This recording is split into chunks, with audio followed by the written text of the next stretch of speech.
let's talk about the film. Daniel isn't real. So it's an imaginary friend that comes back to help through a traumatic experience. Is that correct? Well, so the first few minutes of the movie are about these kids when they're little, and he has an imaginary friend named Daniel, and then something really bad happens with Daniel, so he goes away, and then it cuts forward 12 years. And so the majority of the film is Luke when he's in college, and then his imaginary friend Daniel comes back to him, and at first it's this really like exciting thing, and his life is suddenly much better, and Daniel's giving him all these cool ideas, and then Daniel tries to take over his life, and it becomes a real head fuck is what it is, really. Wow. Yeah, the trailer kind of looked a little psychedelic about it. Does it have that feel to it when you're watching it? Yeah, I mean, I was really inspired by movies like Requiem for a Dream, that has this kind of like manic energy that picks up and sort of takes you into the psychology of the characters in a very subjective point of view way. And this movie, I like to think of it like it begins with personal trauma, personal psychology, and then expands that until it becomes cosmic horror. And so there's sort of like, I guess it's about the cosmic horror that's inside of us, but that really externalizes itself through horrific demons and some crazy visuals like you've seen in the teaser we made. Yeah, there are some great visuals, I will say that. Yeah, well, I really wanted to do something that films have to be about the visual, about the immersive experience, not about what happens in them. Like that's what writing is, but then filmmaking is like if you can boil your movie down to the Wikipedia article, it's not a cool movie. And so I start with the script, but then it's like, what's this? How does the style create like the tension? And I've seen now in seeing how this movie plays with an audience, like the immersive level with like the music and the sounds and the colors, like it really brings people in, and the non-stop anxiety can really make people sweat. Yeah, let's talk a little bit about that, because I've spoken with other filmmakers, and really a lot of these films have that psychological aspect to it. What is so terrifying about that? What is so terrifying about being a human being? I mean, I guess that's what the question is, right? Like, I mean, to me, so this movie specifically is about, what is it like to try to be a good person, but you have a voice in your head telling you to do bad things. And that's something that, you can make that a very realistic movie about somebody who's sad, I guess, More dramatic. That could be a movie like Taxi Driver, But to me, the joy of what a horror movie or genre movie is that you can externalize that. So if you say, well, it's about a guy wrestling with his demons, but then literally he's wrestling with a demon, and to me that's about like when you can see these interior emotions externalized in these very visual, very like sort of like giant forms, everybody can connect to that. Is it a little cathartic, do you think, for people? I think it's extremely cathartic. Yeah, absolutely. I think the point is to create experiences that people recognize as their own, that have maybe made them feel like isolated or crazy or vulnerable, but then you see it on screen with a room full of other people and you go, oh, I recognize that experience, and so now I feel less alone in the universe, even if what we're depicting is a universe that is really out to destroy you.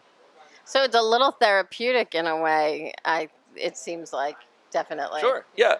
Well, there's this idea that art is there to comfort the disturbed and disturb the comfortable, which is something I've always taken that to heart, and really interested in that sense of how did disturbing things become helpful and empathetic when they're created the right way. And I think that's why the intense craft of this movie was so important to me. Like it had to be really well designed and beautifully made, because the themes and the concepts were so sort of gritty and horrific that we owe it back to those themes to present it in sort of a beautiful way. Now, a lot of people are talking about kind of a mental health or a mental illness view of this film, and it's so prevalent, that topic, in today's Sure. society. So was this the right time for this film, or would this film have played well 10, 15 years ago? When you ask about mental illness, I don't know that we know how to take care of people in our society. So this is a movie about a 19-year-old, male college student, and the fact that he can't get any help for what's happening.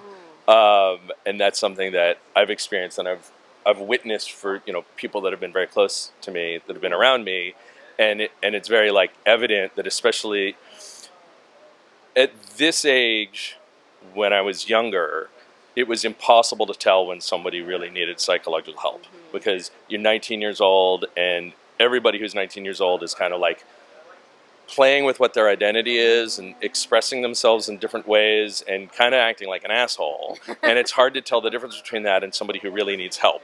And you don't recognize what it means when somebody's asking for help.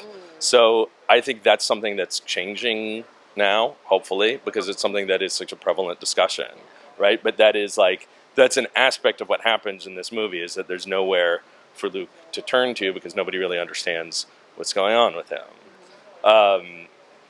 Would that have worked 10 years ago? Maybe not. But yeah, it is such a prevalent conversation now that it certainly is relevant at this point in time. Yeah, but I don't know what a movie can do for that. A movie constructs feelings, not sort of arguments about how healthcare should change. So what I was interested in is in focusing on in the story was making it be about empathy. I mean, it's interesting because you talk about how would the movie have done in a different era. To me, that I don't know what 10 or 15 years ago is. In 2016, things changed. And so I started writing this movie about 7 years ago. And when I first started it, I wanted it to be a movie that was very nihilistic, in the sense that it was reminding people the world is dark and you're going to die and you need to pay attention to that. And then when the 2016 election happened, essentially, that became a really mainstream conversation. You can't go anywhere now without people talking about, oh, the oceans are boiling, the world is ending, death is imminent. So when we got the financing to make the movie, I had to go back to it and say, well, what's going to make this relevant now? Why do we care? Because I'm no longer interested in just being the nihilism guy.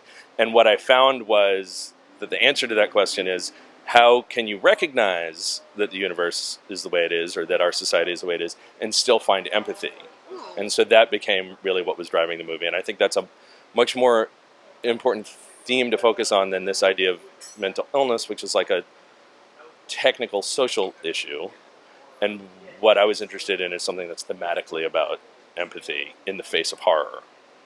Interesting. Let's talk a little bit about Patrick Schwarzenegger, because he plays Daniel. Yeah. When he came on board, he had said he wanted to really be hands-on, and it seemed like you wanted him to be hands-on. So how did that collaboration work? Yeah, he's fantastic. I mean, this character has to be superhumanly good-looking and charismatic and seductive, and also be sinister.